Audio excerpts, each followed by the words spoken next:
Welcome in, guys. We're going to be talking about some contract situation with Leon Draisaitl, and we're also going to look at the Edmonton Oilers GM search.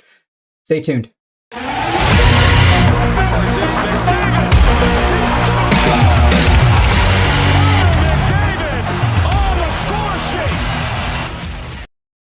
Welcome in, hockey fans. How are you doing? It's so good to be here again. I'm posting another video because we've got a little bit of Oiler news to take care of. We're obviously going to cover the GM search for the Oilers, and we're also going to look at the Draisaitl contract. But when it comes to the GM search, the Oilers have a few candidates that are listed. All this was taken from The Athletic, and it was posted by Daniel Bowman. So I'm going to go through, I'm going to cover some of the choices that are available, give you some of my opinions, let you know what I think is the best candidate moving forward for the Oilers, not only for this season, but also the seasons afterwards. And then we're going to look at the Draisaitl contract and see where he's looking to potentially end up at.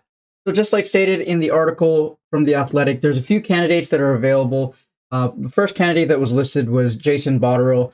Some of you may be familiar with him. He was a GM for the Buffalo Sabres, I believe, and he had some executive roles prior to that. And it was stated that the Oilers might be looking for a Jason Botterill or a Jason Botterill type guy can come in, fill in for the season, maybe make some executive decisions for the Oilers moving forward. I don't see that potentially happening as having him being on the Edmonton Oilers staff. I just don't think that he fits the mold for the type of GM that the Oilers are needing. Another person that's listed is Stan Bowman. Now, for those of you who don't know, Stan Bowman has been marred by a lot of things that happened in the past with his career. Beyond the drama that's happened with him, he has had success as a GM. But when we look at the culture of the Edmonton Oilers, we look at the culture of a team, I don't think he fits for the Edmonton Oilers. And Jeff Jackson, please do not hire Stan Bowman. From a fan, I'm telling you right now, he's going to change the culture of that team. And right now, we are a season removed from the Stanley Cup final, 2 goals away from winning the whole championship.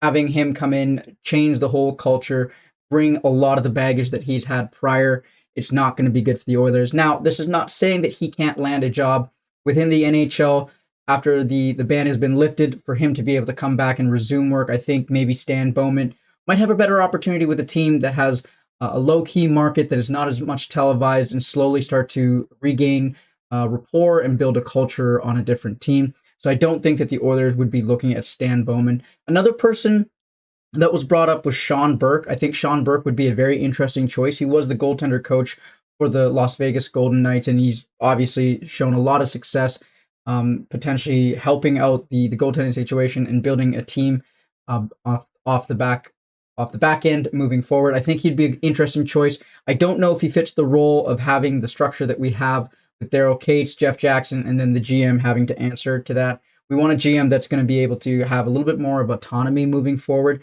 I think Sean Burke is a great candidate, maybe potentially bringing him to another team as an assistant GM, working his way back up to another year or two, potentially seeing him as a GM in the future.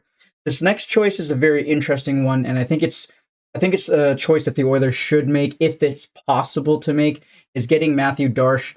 He has come with a lot of good information and news surrounding him. He's one of the top executives in the NHL right now from Tampa Bay. I think having him come into the Oilers organization not only sets it for the present time, but I think he's going to be the type of GM that knows exactly how to deal with a superstar team, having had that in Tampa Bay, helping out with maybe potentially the Draisaitl contract, also helping out with the Connor McDavid contract, the Evan Bouchard contract, maybe in the future the Philip Broberg and Dylan Holloway contracts. Having a young executive as good as he is will be a very, very good fit, considering that Jeff Jackson doesn't even want the job as a GM. I'm pretty sure he wants to focus on CEO and day-to-day operations. So giving somebody like Mathieu Darche the autonomy to be able to make the moves that he needs to make, and coming with the high-profile caliber that he does and all the good information that he has with him, I think would be a phenomenal choice for the Edmonton Oilers to make. Another name that was listed on The Athletic was Keith Gretzky. He is a current assistant GM with the Edmonton Oilers. He's done his time. He's served very well in the position of assistant GM and even stepped in as interim when needed. I think he's also a pretty good fit. I don't see Keith Gretzky being the type of GM that will be ready and able to make the bold moves. Now, I could be wrong on that. Please don't quote me on that. But I just don't see beyond the name and beyond some of the stuff that he's done. I think he's really good as an assistant GM if that's something that he would like to keep and keep that going as he's part of the Oilers. I think that would be a phenomenal thing. But I just don't see him making sense for the Oilers at this present time.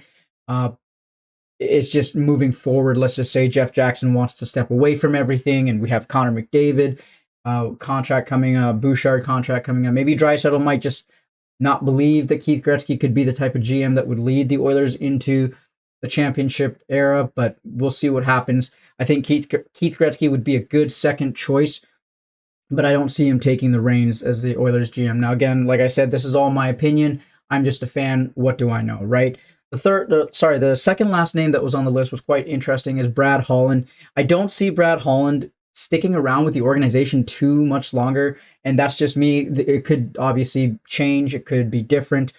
Brad Holland might stick around with the Oilers on a limited capacity, but I think he might be better served looking for another place where there's more opportunity to take over the GM position, because we do have a lot of assistant GMs that are kind of in line.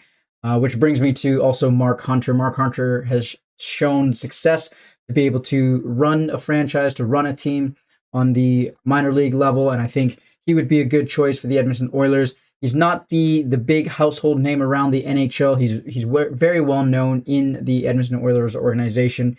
I think he would be a good third option. But in actuality, I think realistically the Oilers should be trying to get Mathieu Darche. And if I'm Jeff Jackson, I want to set up the Oilers not only for this season, but I want to set them up for future seasons afterwards, so he doesn't have to assume the role of a GM moving forward.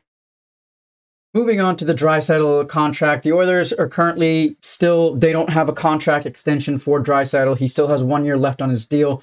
There's rumors all around the NHL that he could be traded, potentially going to Boston, potentially going to another city, who knows. But in my opinion, I feel like this Draisaitl contract will get done very soon. The August deadline is coming up, so hopefully it gets done. Now, there are talks that Draisaitl will sign for potentially a shorter term deal, maybe a 3 to 4 year range, in which he sees maybe $13 to $14 million in those 3 to 4 years. And it's definitely different than what the Oilers would want, the 8-year deal, maybe even 7-year deal. Personally, I hope the Oilers can get Draisaitl signed to a 7 to 8 year deal, but we're going to see how it all pans out. It's all based off of how Jeff Jackson's dealing with Draisaitl. It's based off of how Draisaitl has had conversations with Connor McDavid, how the team is stacked up and shaped up to be, and potentially even this new GM. We also have to worry about not only this Draisaitl contract, but the following season, Connor McDavid's contract is coming up, and Evan Bouchard's contract is also coming up as well. And Evan Bouchard stands to make about $8 to $10 million. And the way the Oilers cap is structured right now, there's a lot of money that needs to either move out or be shifted around to ensure that we sign some of these cornerstones of the franchise. I hope Connor McDavid and I hope Evan Bouchard definitely do re-sign, and I really, really do hope that Draisaitl decides to stay. And going back on what I said earlier, I think Mathieu Darche would be a good piece to put in place to let Draisaitl know that we're building for the future. We're building not only now and making this team successful now, but we're going to give you guys an opportunity to have several more runs with an executive VP. So stay tuned. Make sure you hit that like and subscribe. I'll try to bring in any type of information that I see online, whether I read it, hear it. I'll try to do the best as I can as a fan, but I do appreciate all the follows that I've gotten. We're almost close to 100 subscribers on the channel, which is absolutely crazy. I never even thought that would be possible. And the views, it's insane. So thank you guys so much. I really appreciate it. Don't forget, hit that like and subscribe button. I'll see you on the next video.